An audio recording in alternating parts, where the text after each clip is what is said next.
हवा में नमी थी, जैसे बारिश का असर अभी भी फिजा में तैर रहा हो।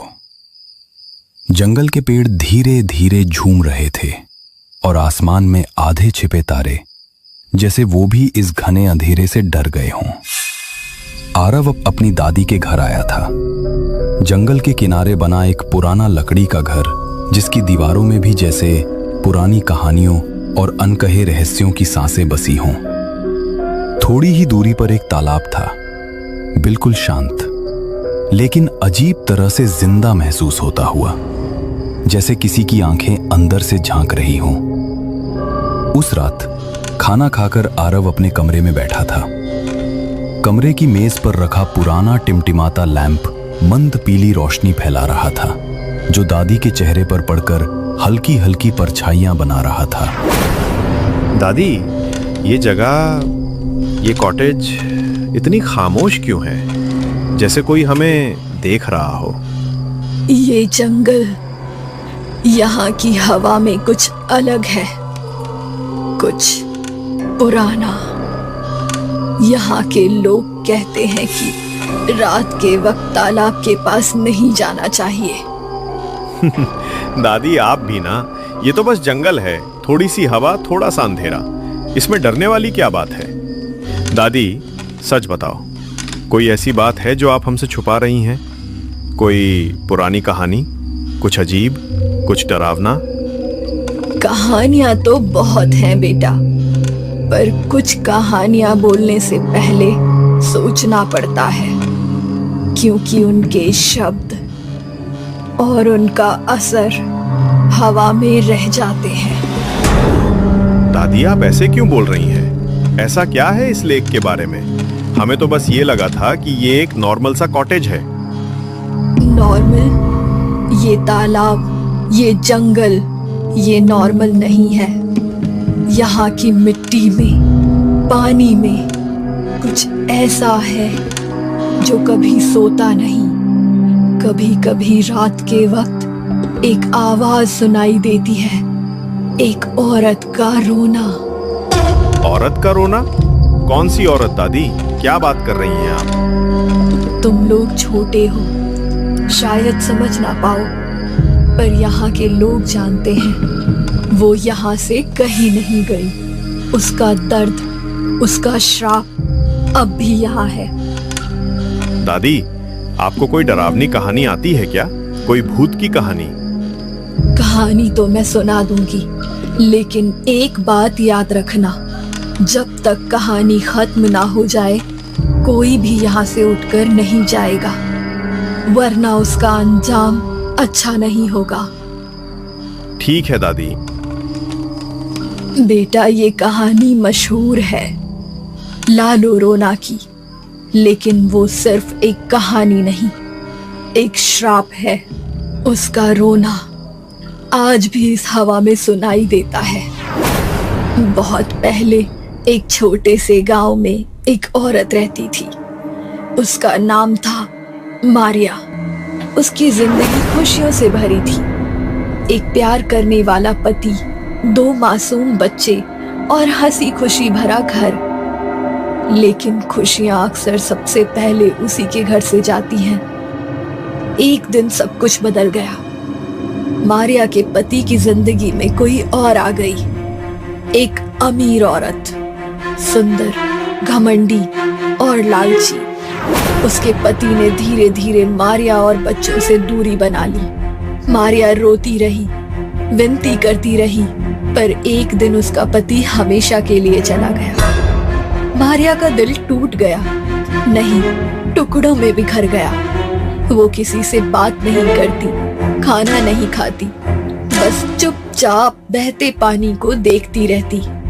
कभी नदी, कभी झील, मानो उसे पानी में अपना दुख दिखाई देता हो। दिन बीतते गए और उसके अंदर कुछ मरने लगा, शायद उम्मीद या शायद इंसानियत। एक रात मारिया अपने दोनों बच्चों को नदी के किनारे ले गई। उसके चेहरे पर आंसू थे और आंखों में पागलपन। बच्चों ने माँ का हाथ पकड़ा। माँ, डर लग रहा है, लेकिन उस पल वो माँ नहीं रही थी, बस एक टूटी हुई आत्मा थी जो बदले की आग में जल रही थी। और फिर उसने अपने ही बच्चों को ठंडे काले पानी में धक्का दे दिया। उनकी चीखें आज भी उस घाट पर गूंजती हैं, माँ बचाओ। लेकिन मारिया ने अपना दिल पत्थर की तरह बांध लिया था। पानी ने उसका सब कुछ छीन लिया था, उसकी सांसें, उसकी जिंदगी और मारिया की आत्मा। जब पानी शांत हो गया, चांद बादलों के पीछे से निकल आया। उसी रोशनी में मारिया को एहसास हुआ उसने क्या कर दिया। उसके हाथ कांप उठे, वो चीखी, रोई, पागलों की तरह पानी में कूद पड़ी, मगर बहुत देर हो चुकी थी। उसके बच्चे हमेशा के लिए खो चुके थे। उसकी अंतिम चीख इतनी भयानक थी कि पूरा घाट कांप उठा। कहते हैं वो चीख इंसान की नहीं थी, वो उसकी आत्मा के फटने की आवाज थी। कुछ दिनों बाद मारिया की लाश किनारे पर मिली, लेकिन गांव वाले कहते हैं वो मरी नहीं थी, वो शापित हुई थी।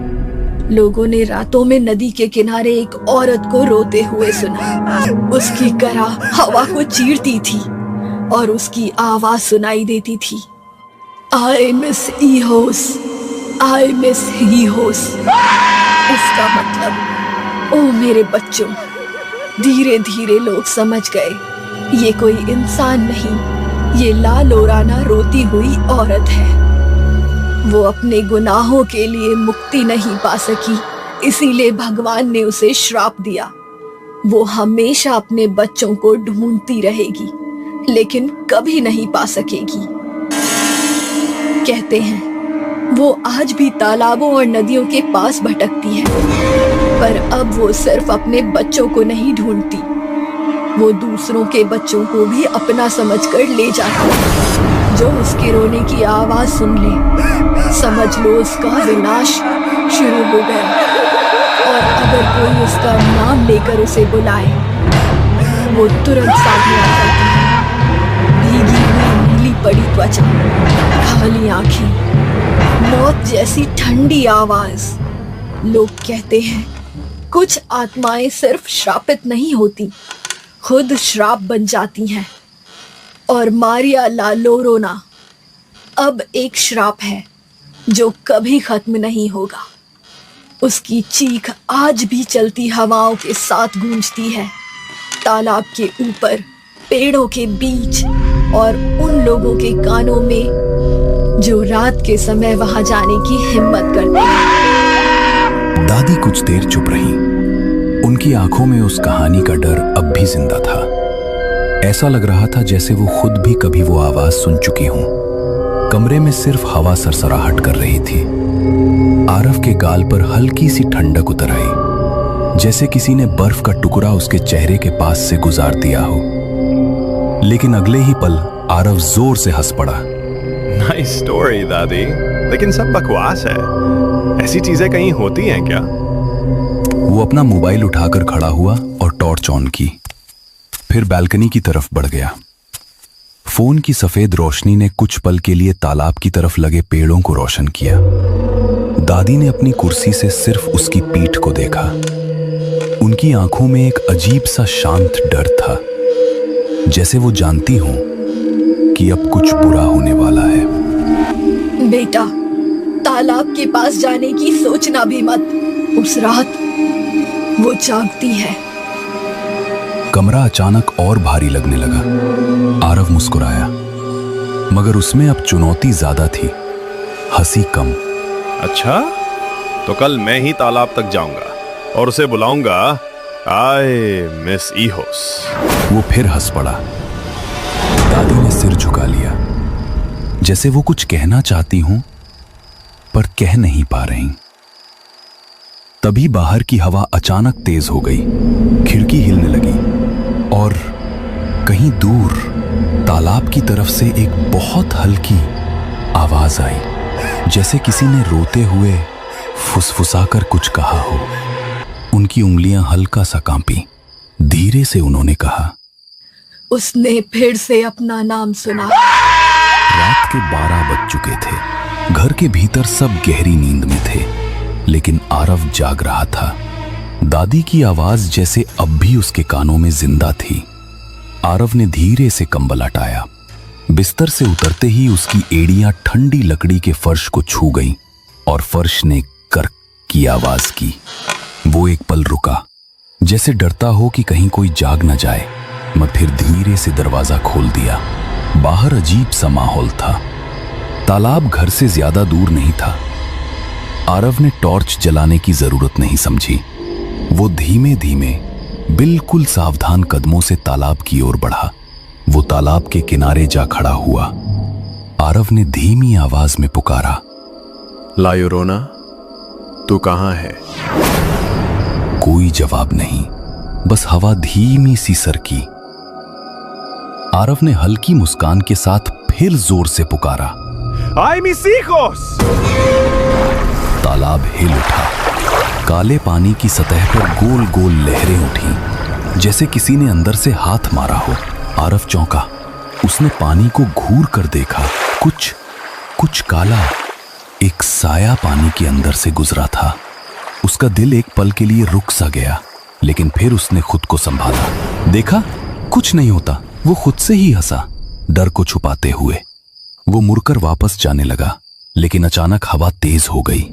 पेड़ हिलने लगे। तालाब का पानी फिर से उलझा, इस बार और ज्यादा जोर से। और तभी जंगल के अंदर से किसी के धीरे, बहुत धीरे रोने की आवाज आई। तभी उसके बिल्कुल कान के पास से एक ठंडी, सिहरन भर देने वाली फुसफुसाहट गूंजी। I miss हिजोस। आरव की धड़कन एक पल के लिए रुक गई। उसकी रीढ़ की हड्डी में ठंडक उतर आई। गर्दन के पीछे के सारे बाल खड़े हो गए। आरव ने मुड़कर देखा। एक सफेद साया खड़ा था।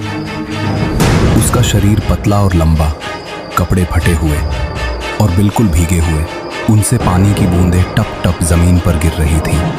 लंबे काले बाल उसके चेहरे पर चिपके हुए थे। चेहरा नजर नहीं आ रहा था, लेकिन उसकी आंखों के नीचे गहरे काले खड्डे साफ दिख रहे थे। वो औरत रो रही थी। वो धीरे धीरे अपना हाथ बढ़ाती है और इशारे से उससे बुलाती है। आरव एक कदम पीछे हटा। वो चेहरा, आंखें, लेकिन उनमें आंसू नहीं, बस खाली अंधेरा। आरव बोलना चाहता था, चीखना चाहता था, भागना चाहता था, लेकिन उसके होंठ जम गए। आवाज जैसे गले में कहीं पत्थर बनकर अटक गई। अगले ही पल एक झटके में उसने उसे पानी के अंदर खींच लिया। तालाब का पानी जोर से उछला और फिर सब कुछ शांत। इतना शांत जैसे वहां कभी कोई था ही नहीं। दादी खिड़की के पास खड़ी थी, पर्दे के पीछे से तालाब को देख रही थी। उनकी आंखों में कोई हैरानी नहीं थी, कोई डर नहीं था, बस एक पुरानी थकान थी। हमारे बुजुर्ग जब भी हमें कोई चेतावनी देते हैं तो वो हमेशा अपने अनुभव से देते हैं। ला लियोरोना को पुकारना, उसे मजाक समझना, आज आरव को अपनी जान से हाथ धोने पर मजबूर कर गया। आप भी अपना ख्याल रखना और याद रखना, कभी उसका नाम मत पुकारना।